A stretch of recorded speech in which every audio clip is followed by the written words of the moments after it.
Do you think DID pushed you into being more successful? I don't know, but that's the reason I glorify DID if it did, because that's something good. One thing I say is there's good and bad. I'm not just saying everything is great at DID. So what's really negative about having DID? Oh, there's a lot of things negative. In the beginning, it was just very strange behavior. Cindy Grossman was Walker's college sweetheart. They married in 1983.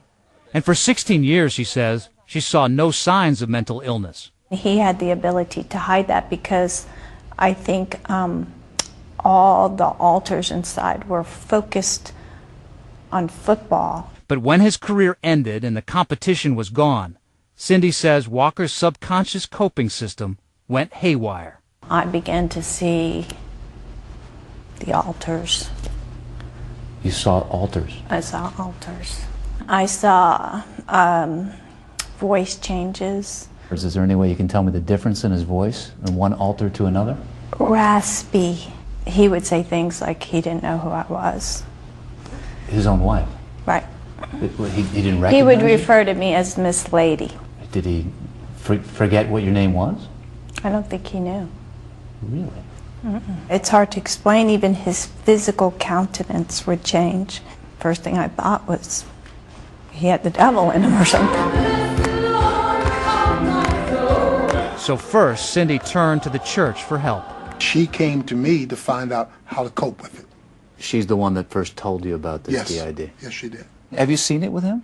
I've seen it a few times, yeah. Another pastor even suggested an exorcism. I wasn't pushing the church for exorcism. I was just trying to find an answer. How many different alters do you think he had? Or has? I think he has a lot. I don't know. I can't determine. But I met quite a few of them.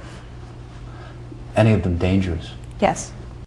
His football career now behind him, Herschel Walker says his alternate personalities began to assert control. It was around this time Walker developed a fascination with guns and death. At one point, with a loaded pistol in his car, he admits he set out to kill a man over a trivial business dispute. In your book, you write, the visceral enjoyment I'd get from seeing the small entry wound and spray of brain tissue and blood, like a 4th of July firework. Right. You got into a position where you were really about to commit murder. Well, I don't know whether you're going to commit murder, but the thing is, I'm not going to shy away from violence.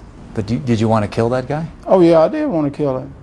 Yeah, I did. He tells the story that he was on the edge of wanting to kill someone. Oh, yeah. I was probably one of them. Do you think he wanted to kill you? He said he did.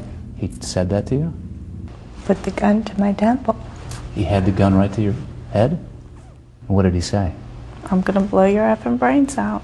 I just must have had the strength of God in me because I just looked him in the eye and I said, go ahead, pull the trigger. I know where I'm going. Do you know where you're going? I mean, is this a fight amongst husband and wife? No. And do you think that was a completely different person? Mm-hmm. Different voice? Yeah. I mean, there was somebody there that was evil. Walker doesn't deny he threatened his wife, but claims to have no memory of it. Do you not remember something like that because you think that was another alter, or do you want to get out of having to talk about it? No. If I can, I'm talking about everything else. If I can remember, I'd talk about it. He says he doesn't remember a lot of the details of these. He may not, but I certainly do. A lot of the things that happened there that she may remember, he doesn't remember, because those were the things that were being done by these altars, which was so unlike him. During one session with Walker and his wife, Mangadzi says a rageful alter emerged and threatened to kill everyone in the room.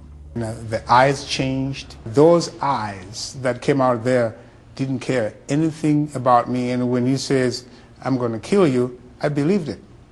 He said to you, he wants to kill you? Yeah. That's not Herschel, though. That's what I'm trying to tell you. That was this raging one who could do that. Eventually, Walker took out his anger by punching a hole in the door, and another alter emerged, this one a young boy. Who was in terrible pain because the hand was broken. I don't remember that one, but You don't remember that at all? No, I don't remember that, but I probably did it.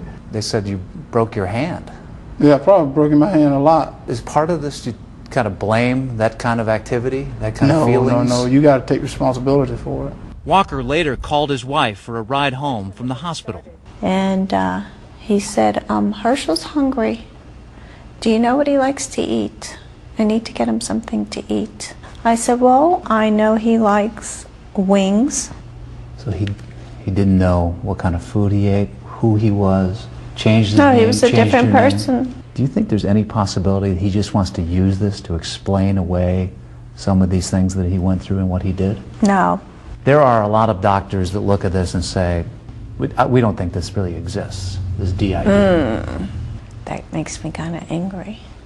I just know he has it. I know what I saw. Your ex-husband is a very famous American athlete. Why did you take so long to publicly tell about what you went through with him? Because I protected him. I think I did what the Lord wanted me to do. And I have no regrets. It would be different if there wasn't a reason for the behavior. But when there's a reason, then you have to have compassion. For that, Herschel Walker is thankful. No matter what Cindy and I went through, Cindy stayed there and fought with me and did everything she could with me. Do you think he's better off now than he was those years ago? Oh, yeah. Yeah, I think that was a very bad period of time. Do you think this will ever happen again with him? I pray that it doesn't. I think the more he seeks help and gets help, the better he'll be. Walker has been in therapy for 8 years now, but takes no medication. He feels he's got the unruly classroom in his head more under control now. I've totally changed from back then to where I'm at today. He knows that by revealing his illness publicly, he's setting himself up for the doubters, even ridicule, but he says he doesn't care. A lot of people may have these problems, but they're too ashamed or they're too scared to come out and say something. I said, I'm not ashamed because, guys, I'm human. I'm not nobody special. I'm just Herschel. Walker says he'd trade all his athletic accomplishments to help just one person with this disorder.